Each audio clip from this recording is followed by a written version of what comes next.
rappelle avec l'Assemblée nationale aussi. Le même problème s'était posé. Mais ça, c'est une fausse interprétation qu'ils ne sont plus députés. Alors, il n'y a pas de problème. Écoutez, je pense que là-dessus, je pense que le sujet, c'est pour la énième fois qu'on en parle. Nous sommes dans une illégalité de l'illégalité, c'est-à-dire dans une double mascarade. On ne peut pas accepter, il y a quand même des lois qui existent en la matière. On ne peut pas accepter dans un pays de violer de façon délibérée des lois en la matière. Ce sont des maires qui ont leur mandat échu.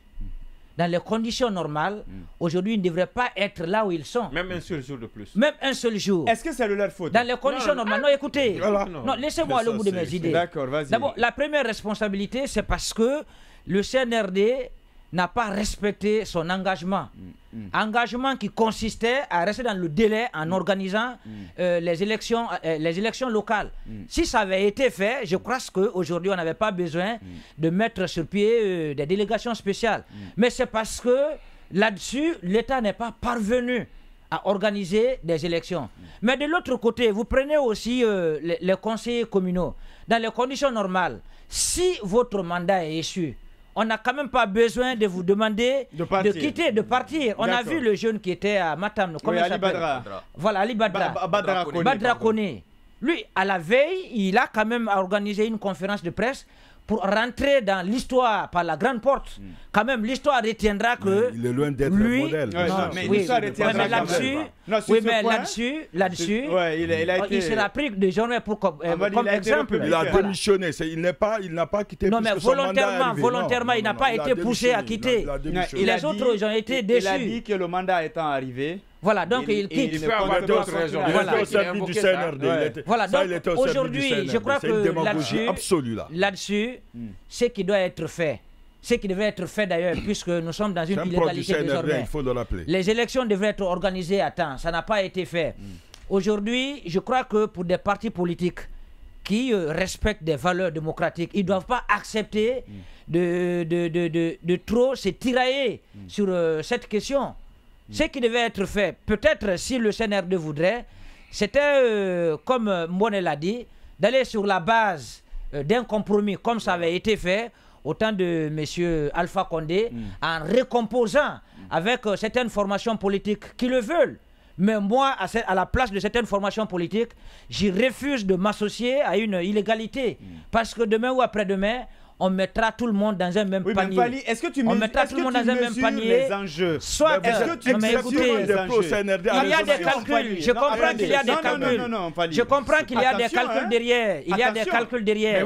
Parce que les partis politiques ont comme pour argument aujourd'hui que les militaires veulent CNRdiser l'administration. Mais supposons qu'au lendemain du 5 septembre, ils avaient tous été relevés de leurs fonctions au même titre que les membres du gouvernement, au même titre que l'Assemblée nationale. Est-ce qu'on allait parler aujourd'hui de ces conseillers communaux?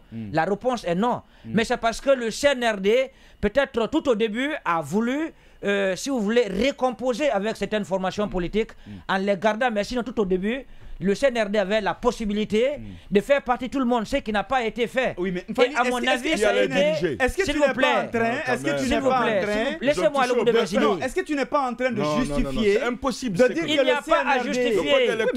Sur la question, je crois que ce soit le CNRD, que ce soit les formations politiques qui en parlent aujourd'hui, sont en train de mener le pays dans une double mascarade. De part et d'autre, oui. Moi, je leur mets. Finalement, c'est les forces vives qui sont responsables de ça. C'est comme... Attendez. Non, mais écoutez... Mais comment les forces vives peuvent être responsables? Pourquoi est-ce que les forces vives peuvent s'accorder à une illégalité? S'accorder? Oui. Dans les conditions normales, pour toute formation politique qui est vraiment respectueuse des lois en la matière, qui défend la démocratie, ne devrait vraiment pas s'associer à la mise sur pied d'une délégation spéciale. Ce qui n'a pas été fait. Ce qui n'a pas été fait tout au début. Maintenant, aujourd'hui, ce qu'on peut demander au nom peut-être de la paix, au nom, si vous voulez, de l'apaisement, on peut demander aux acteurs, c'est-à-dire au CNRD, et aux formations politiques de s'asseoir pour parler, si vous voulez, d'illégalité. Parce que, en la matière, je ne sais pas. Je ne sais pas quelle est la loi qui défend que, même le code de collectivité, est-ce que le code de collectivité défend que, quand un mandat est échu, les conseillers communaux doivent continuer encore à siéger? La réponse est non. La réponse est non. Donc là-dessus, moi je suis catégorique. Je crois que on peut parler de compromis. Il faut les enlever et nommer. On peut parler de compromis. C'est ça? Non, que le CNRD nomme, que le CNRD continue avec ses conseillers communaux. Moi, je crois que tu peux pas les deux camps sont dans dos à dos. Non, je les amène dos à dos. Non, mais écoutez, si le CNRD ne respecte pas la loi, si le CNRD refuse de respecter la loi en organisant les élections à temps, la responsabilité d'une part, c'est le CNRD. Alors. Mais si ceux-là aussi qui se présentent comme des défendeurs de la démocratie, qui se montrent, si vous voulez, comme des démocrates, aussi viennent défendre, si vous voulez, cette illégalité, moi je mets tout le monde dans un même panier. Bien. Voilà. D'accord. On va permettre à Oumar.